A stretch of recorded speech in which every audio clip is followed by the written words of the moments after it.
এনসিপির সমাবেশে বোমা হামলা হয়েছে। আপনারা জানেন 2জন সাংবাদিক সহ 6জন গুরুতর আহত হয়েছে। ধরছে 2জন রে, 2জনই যুবলীগ। মিটিংয়ের আগে নাকি সন্দেহজনকভাবে ঘোরাঘুরি করতেছিল। তো এই বোমা কে মারিছে? আমি 99% শিওর এটা আওয়ামী লীগ মারিছে। কেন মারিছে আর কেন আমি নিশ্চিত হইলাম, আর তারাই যে মারিছে সেটা আমি আজকে ব্যাখ্যা করবো। এই বোমার ঘটনা শুনে পটকা তুষার কইছে এটা নাকি নাটক, মানুষজন আহত হয়েছে। সে কয় নাটক কেমন? জাউরা দেন, সিল মেরে দেন। এডিটর সাহেব জাউরা সিল মেরে দেন। এই বোমা মারা ঘটনার 3টা জিনিস ঘটছে।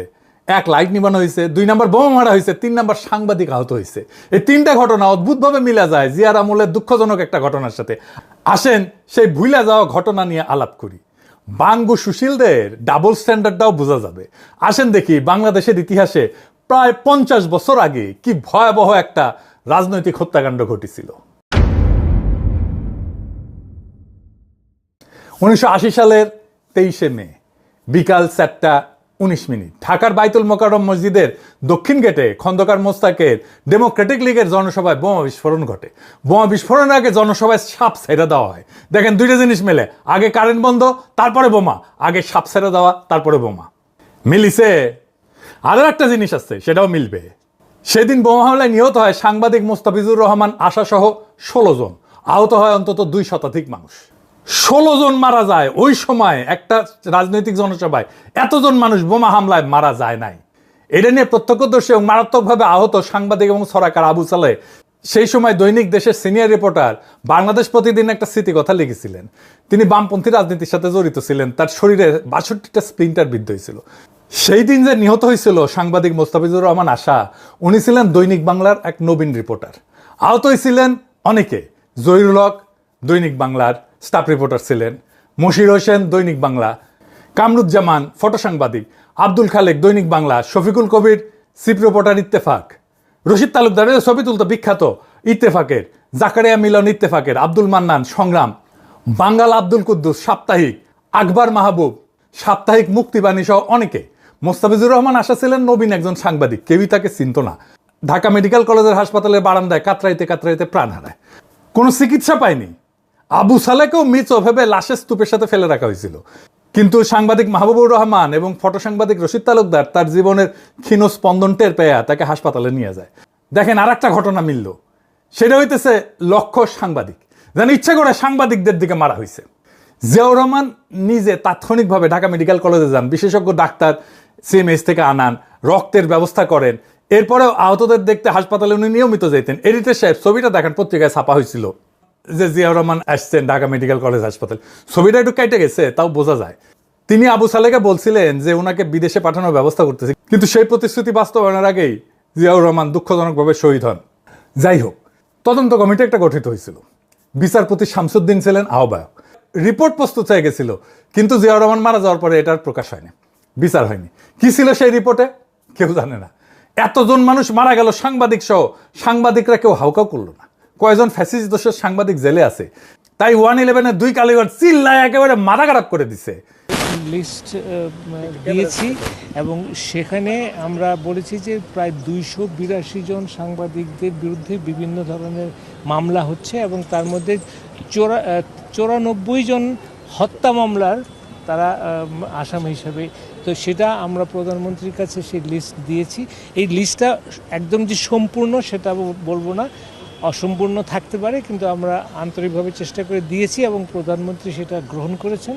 জিন্দেগিতে ওই ঘটনা নিয়ে একটা কথা বলছে, বলে নাই। তাহলে কারা আক্রমণ করতে পারে খন্দকার মোস্তাকের জনসভায়? আসেন এটা একটু বুঝে দেখি। বাংলাদেশে ইন্ডিয়ান স্ট্যাবলিশমেন্ট সবসময় চাইছে আওয়ামী লীগ ক্ষমতায় থাকলে যেন শক্তিশালী বিরোধী দল না থাকে, বিরোধী দলকে নিশ্চিহ্ন করে দেবো। বাকশাল দেখেন, হাসিনার আমল দেখেন। আর ক্ষমতায় না থাকলে যেন তারা প্রধান বিরোধী দল হিসেবে থাকে। এই খেলা চলে আসতেছে 1972 সাল থেকে। 1975-এর পরে তো আওয়ামী লীগের থাকারই কথা ছিল না। আওয়ামী লীগের একাংশ কাদের সিদ্দিকীর নেতৃত্বে ইন্ডিয়া পলায় যা বাংলাদেশ রাষ্ট্রের বিরুদ্ধে যুদ্ধ করছে, আমাদের আর্মির সাথে যুদ্ধ করছে, বাংলাদেশ আর্মির সাথে যুদ্ধ করছে, বাংলাদেশের ভেতরে এসে অন্তর্ঘাত করছে। তারা অন্তর্ঘাত করতে এসে পাবলিকের পিটাও খেয়েছে। কিন্তু জিয়াউর রহমান 1975 সালের পরে আওয়ামী লীগকে তার নিজের পলিটিক্যাল দুশ্মন হিসেবে বাইসা নিতে বাধ্য হয়েছিলেন। কেমনে জানেন? সংসদ নির্বাচন হইল, তখন বিএনপি অবশ্যই জিততো, কিন্তু বিরোধী দল হইতো খন্দকার মোস্তাকের পার্টি। মুস্তাককে জেলে নেওয়া হয়। 1976 সার্কিট হাউসে কাপ প্লেট চুরির অভিযোগে ছাড়া হয় 78 সালের 16 ডিসেম্বর উপলক্ষে। 1979 সালে ইলেকশন হইতেছে, 7 সপ্তাহ পরে উনি ছাড়া পেয়েছেন, তার 7 সপ্তাহের মধ্যে সংসদ নির্বাচন। খন্দকার মুস্তাক যেন দল গঠন করতে না পারে সেই জন্য 1976 সালে জেলে নেওয়া হয়। জাসদের মূল নেতাদেরকেও জেলে রাখা হয়। জাসদ 8টা আসন পায়, 39টা আসন পায় আওয়ামী লীগ প্রধান বিরোধী দল হয়। খন্দকার মুস্তাক দল করে নির্বাচন করতে পারলে আওয়ামী লীগের অবস্থানটা উনি নিতেন। আওয়ামী লীগের ভোটার বেশিরভাগ উনি পেতেন, আওয়ামী লীগের চেয়ে বেশি সিট পেতেন।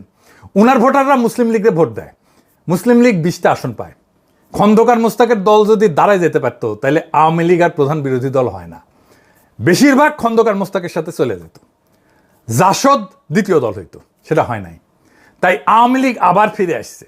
যেহেতু জিয়াউর রহমান আওয়ামী লীগরেই তার পলিটিক্যাল দুশ্মন বানাইতে চাইছিল, তাই আওয়ামী লীগ ফিরে আসছে। সেই কারণে খন্দকার মুস্তাকের জনসভায় বোমা হামলা, এই ঘটনা বিএনপিকে পরোক্ষ সুবিধা দিতেই পারে। কিন্তু এখনকার অবস্থা কি? এখন কি বিএনপি কোনোভাবে আওয়ামী লীগের স্পেস দিতে পারে? পারবে না। আওয়ামী লীগকে স্পেস দিলে বিএনপির নিজের যে ভোট ব্যাংক গড়ে উঠছে সেটা ধরে রাখতে পারবে না। জামাত ভীতি দেখায় বিএনপি পুরো আওয়ামী লীগের ভোট নিজের বাক্সে নিতে পারবে যদি আওয়ামী লীগ ভোট না করে, আর ভোট করলে ওই ভোট চলে যাবে। অদ্ভুত একটা অবস্থা বিএনপি। ইন্ডিয়াপন্থীরাও ভোট দেয়, অ্যান্টি ইন্ডিয়ানরাও ভোট দেয়। এইভাবে আপদকাল চলে, কিন্তু লং টার্মে কোনো একটা ক্লিয়ার পজিশন নিতে হবে। যাই হোক, ওই আলাপে আর না যাই। মানে 40% মানুষ তো জামাত এনসিপিতে ভোট দিছে, সংখ্যাটা কম না। এরা ঠিক রাজনীতি করতে পারলে বিএনপি মানে জামাত এনসিপি, তাহলে বিএনপির আরো ভোট নিয়ে আসতে পারবে। এরা যদি ঠিক রাজনীতি করতে পারে, এই কাজ করতে পারবে কিনা আল্লাহ মালুম। সংসদে তো তার প্রতিফলন দেখি না। যাই হোক, খন্দকার মুস্তাকের দল নাই, তাই জনসভায় বোমা মাইরা মানুষ মেরে ফেলার কোনো বিচার হয়নি। 16 জন মানুষ মারা গেছে, কোনো বিচার হয় নাই, কেউ এটা নিয়ে কথা বলে না। তারেক রহমানের সরকারের এই বোমা হামলার তদন্ত রিপোর্ট খুঁজে বের করে প্রকাশ করা উচিত, পাবলিক করে দেওয়া উচিত। আর মতিউর রহমান আর মাহফুজ আনামকে বাঙ্গু সুশীল সাংবাদিকদেরকে জবাব দিতে হবে, কেন বোমা হামলায় সাংবাদিক মারা গেল, এইটার জন্য তারা কোনো প্রতিবাদ করলো না, আর বিচার চাইলো না। কেন তারা বিচার চায় না, এটার জবাব দিতে হবে। ওই সাংবাদিক মারা গেছে, আশা তার জীবন না। দিল্লি স্টারে আগুন দেওয়ার পরে পারলে তো কেন্দ্রে দেয় মাহফুজানন্দ প্রভুপাত, এখন বাইসে থাকাই অসম্ভব হয়ে গেছে। সাংবাদিকদের বাইসে থাকা কি 1980 সালে খুব সম্ভব ছিল? এখন প্রশ্ন হইতেছে, কেন আওয়ামী লীগ এনসিপির জনসভায় বোমা মারল?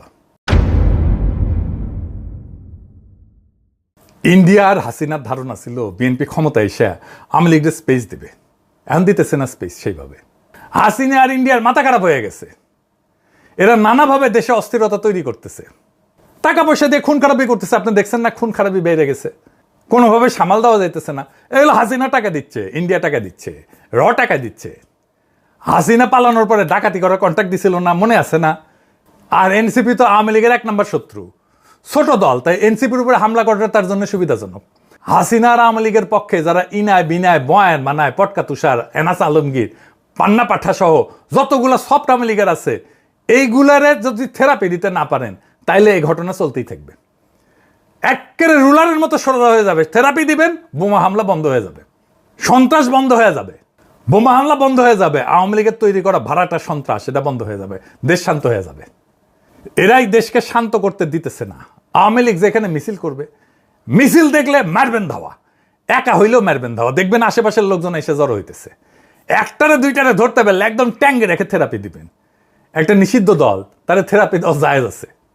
আমি আশঙ্কা করি এরকম বোমা হামলা আরো হবে, ভয়ঙ্কর রকমের বোমা হামলা হইতে পারে, আরো বড় আক্রমণ হবে।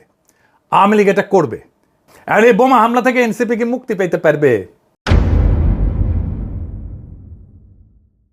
অবশ্যই মুক্তি পেতে পারবে, এটা থামাইও দিতে পারবে। আমি যে স্ট্র্যাটেজি দেবো এটা মেনে চললে এই আক্রমণ আর হবে না। সেই স্ট্র্যাটেজি ফলো করলে কেউ কখনো এনসিপির জনসভায় হামলা চালাইতে পারবে না, চিন্তাই করবে না বোমা টোমা মায়ের কি দেমু শিখে দেই শিখে। আমি এনসিপি করলে সাভারে যেদিন বোমা হামলা হইলো ঠিক তার 1 সপ্তাহের মধ্যে সাভারে আওয়ামী লীগের সবচেয়ে যে বড় নেতা আছে তার বাসাবাড়ি ধানমন্ডি 32 নম্বর বানাই দিতাম, আর ওই নেতার মরিচ পটকা ঢুকায় আগুন দিয়ে দিতাম, সারা বাংলাদেশ খবর হয়ে যেত। দ্বিতীয়বার কোনো বোমা হামলা হইতো না। এখন আমার ক্ষুদ্র ভ্রাতারা কইতে পারে, সাভারে তো আওয়ামী লীগের নেতারা সব পালাইছে, তাই কার মরিচ পটকা দিমু? যদি এটাই হয় তাহলে আওয়ামী লীগের নেতা আছে ঢাকায় সাবের হোসেন চৌধুরী দিতাম, ওর মরিচ পটকা ঢুকায় আগুন দিতাম। ঢাকার এমবেসি পাড়ায় হাউকাও লেগে যেত, ওদের কইতাম তাহলে তুমি সিকিউরিটি দাও, নয়তো চুপ থাকো। হাসিনার টাইমে হাউকাও করছিলা, এত গুম আয়নাগর হইলো, খুন হইলো, একবারও তো চিল্লাও নাই। এত ভোট ডাকাতি হইলো, একবার চিল্লাইছো তুমি? মিয়া ফাজলামি র্যাবরেকে ট্রেনিং দিছে, পশ্চিমারাই তো ট্রেনিং দিছে, একটা ঠাসি খেয়ে বসে যেত। সিপিবি নেতা ছিলেন জসিম মন্ডল, আমার জ্যাঠাদের সাথে রাজনীতি করতেন, রাজশাহীতে আসলে আমার কাছে থাকতেন মেডিকেল কলেজে।